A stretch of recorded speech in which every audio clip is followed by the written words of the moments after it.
इमली है, नींबू है या रसमलाई है, आइसक्रीम है, इन चीज़ों को देखते ही हमारे मुंह में पानी आने लगता है और हम ललचाने लगते हैं। तो अब ये चीज़ें हमने खाया तो नहीं है, फिर भी हमको अनुभव कैसे होने लगता है, इसके बारे में आज हम ज्ञान गंगा में जानते हैं।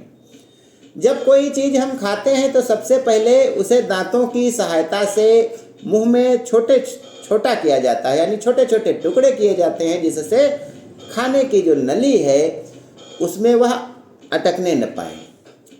फिर उसमें लार इसलिए मिला दी जाती है क्योंकि लार में पानी के अलावा जीवाणु विरोधी यौगिक यानी हानिकारक तत्वों को नष्ट करने वाले यौगिक होते हैं और एंजाइम होते हैं लार में। और लार के ही कारण हमारा पाचन मुंह से ही शुरू होता है, यानी हम जितना ही खाने को चबा चबा कर खाएंगे उतना ही पाचन अच्छी तरीके से हो जाएगा। तो मुंह से प्रारंभ हुआ। अब खाने की चीज़ें सामने आने पर उसका यही दिमाग हमारा ये मतलब निकालता है कि अभी थोड़ी देर में हमें खाने को ये चीज़ें मिलेंगी ही, जिसके लिए हमारा मस्तिष्क लार ग्रंथियों को सक्रिय कर देता है।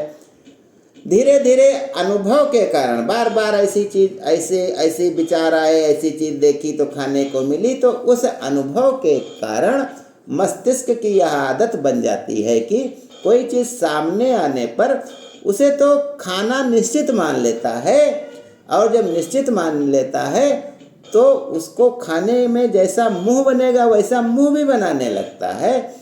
और यदि वह खाने को न मिले तो ललचाना कहा जाता है इसे। ऐसे स्राव आने लगते हैं जिससे लगता है कि हमें वह चीज़ खाने को अभी मिल जाएगी।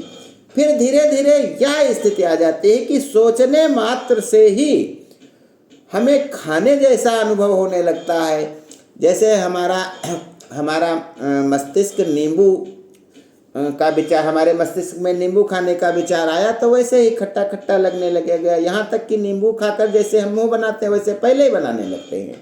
मिर्चा की खाने की याद आने पर हम मिर्चे जैसे कड़वा लगता है वैसा मुंह बनाने लगते हैं। तो ये सब अनुभव के कारण होता है और हमारा मस्तिष्क समझ लेता है कि अब ये चीज़ खाने को मिलेगी। धन्यवाद। जय हिंद, जय भारत।